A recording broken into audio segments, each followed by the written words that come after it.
She stood on the dune at dusk with wind on her face and sand under her feet. Her ears moved with every rustle from the scrub and every whisper of cooling air. She waited for a sound that never came, not the hard footfall she knew from the man who had promised to return, not the call he had used when he joked that the desert was a grand empty room. Only wind and the far pulse of engines above the nightside sky. She was called Lily by the human crew because the vowels felt soft to them on her world. Her name meant bright tail in the storm. Her fur shimmered when the twin moons rose, but the moons were hidden by haze now, and the wreck lay quiet. Long ago the ship fell, and the man helped her live through fire and smoke. He bound her arm and spoke calm words while alarms cried. He said he would come back after he called the rescue beacon. He touched her hair once, as if asking permission to be brave. Then he went toward the ridge where the panels could reach the sky. Lily waited. 1 night, then 3, then 10. She counted the stars and the faint red blinks of distant traffic lanes. Each blink made her ears rise with hope. Each blink faded and left a deeper hush in her chest. She told herself that hope was a small animal that needed food. She fed it with memory. The man had shared water. The man had laughed when she tried human bread and could not stop sneezing. The man had said that humans fail and try again, and that this was the way. The wreck grew into a shelter. She cleared out the burned wires and found a med kit and 2 blankets. She shaped a nest near the opening so she could watch the horizon. She placed shards of glass in a ring. If something walked close, she would hear it crunch and wake up each morning. She walked to the ridge and looked for new tracks each morning. She found only her own light prints and the thin tail line she left behind. One midday, a small craft crossed the desert sky. It flew low and slow. Her ears rose high and her heart kicked like a drum. But the craft slid away toward the salt flats. She ran along the ridge, waving both arms. The craft did not turn. She told the wind that it was only a scout and that scouts return later. She told the small animal inside that it was still safe. Lily was not alone for long. A convoy of human rovers came on the 7th week. Dust rose like a wall before them. They stopped near the wreck, and a woman in a sun hood stepped out. Her name was Claire, and her voice was steady. She said they had read the breaker signal and came as fast as they could. Lily felt her throat close, and she had to look down so her voice would stay inside her mouth. She asked about the man without saying his name. Claire shook her head and said they had found signs of struggle near the beacon ridge. There were footprints and drag marks. There was an old signal flare stained with ash. No body and no proof of death, only a trail that ended near a canyon mouth. The team set up a camp.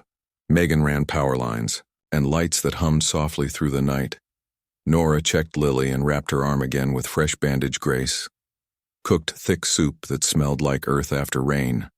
They worked like a song. Each person carried a part of the melody, and none of them stopped when the sun went down.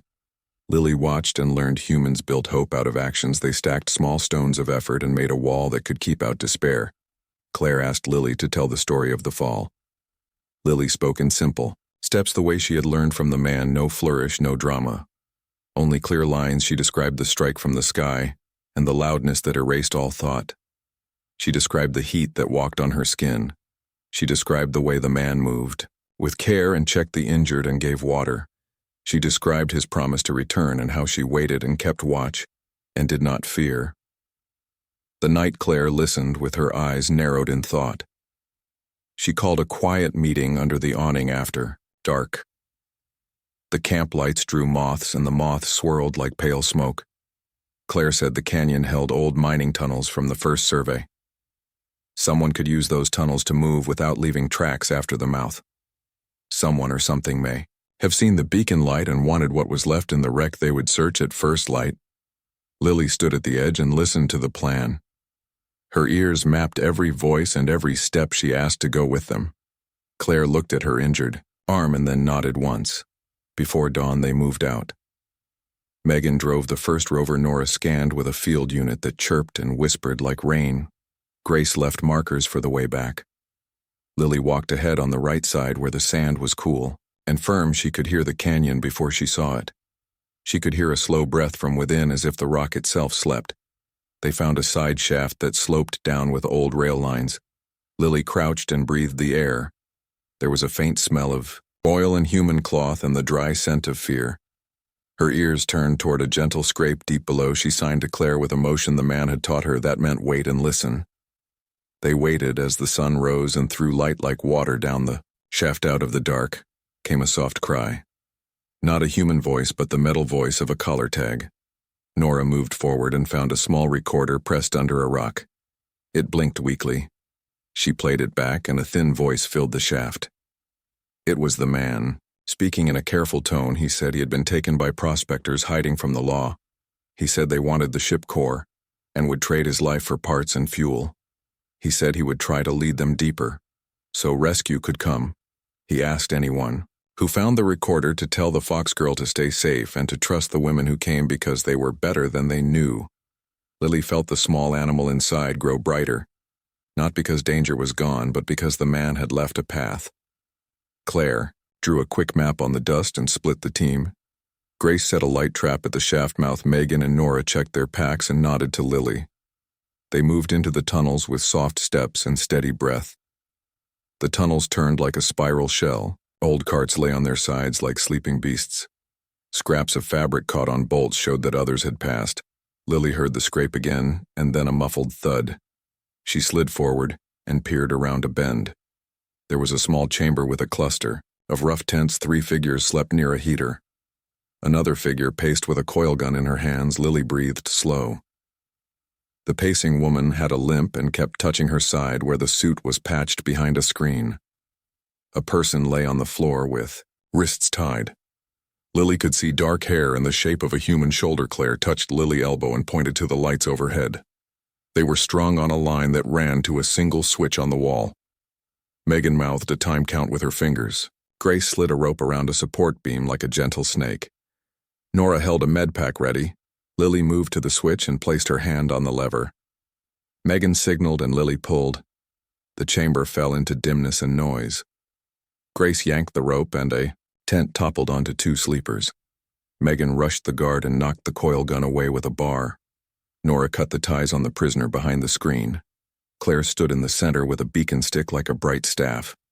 She spoke in a level voice that carried the weight of law and mercy. At the same time, she said they would leave with the prisoner, and they would not harm anyone who stayed down.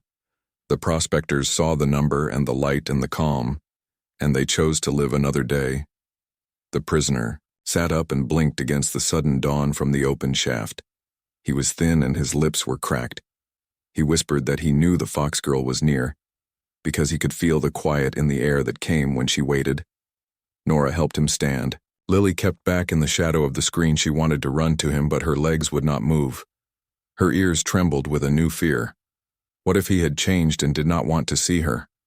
What if the story ended in a cold way with a nod and a thank? Claire walked over to Lily and spoke soft. She said that fear was a shadow that looked big when light was low. She said the sun was rising and shadows would step back. She asked Lily to come out and greet her friend. Lily stepped forward 1 pace, then 2. The man lifted his head and saw her, and his face broke like ice that turns to river water in spring. He reached out a hand but did not force the space between them. He let her choose. Lily took the last step and placed her palm against his. No words were needed. No marks were needed, only the quiet drum of 2 hearts finding the same beat again. They walked back to the dawn as a group. The desert was pink and gold. The camp lights far off looked like small stars that decided to live. On the ground, Lily's ears twitched at every sound still. But now each sound was part of a wider music, the rumble of a rover, the clink of a pan, the hush of wind over new tents. The man told the story by the cook fire. That evening he spoke of patience, and tricks and luck, and how he remembered the way Lily listened to the world. He said that was how he lived. He said, "Humans win by learning from friends and by holding on through long nights." Claire added that humans also win by showing up together and building a path 1 quiet step at a time. Lily listened, and the small animal inside found a bigger home. She stood again on the dune at dusk this time. She did not wait alone. Claire was at her right and Megan at her left, and Nora and Grace laughed. Below, as they folded a canopy, the man checked the beacon and waved with a tired smile. Lily's ears twitched at every sound, and when the wind whispered, she heard in it a promise that felt like sunrise, not loud, not grand, but steady and real. and warm. On her face,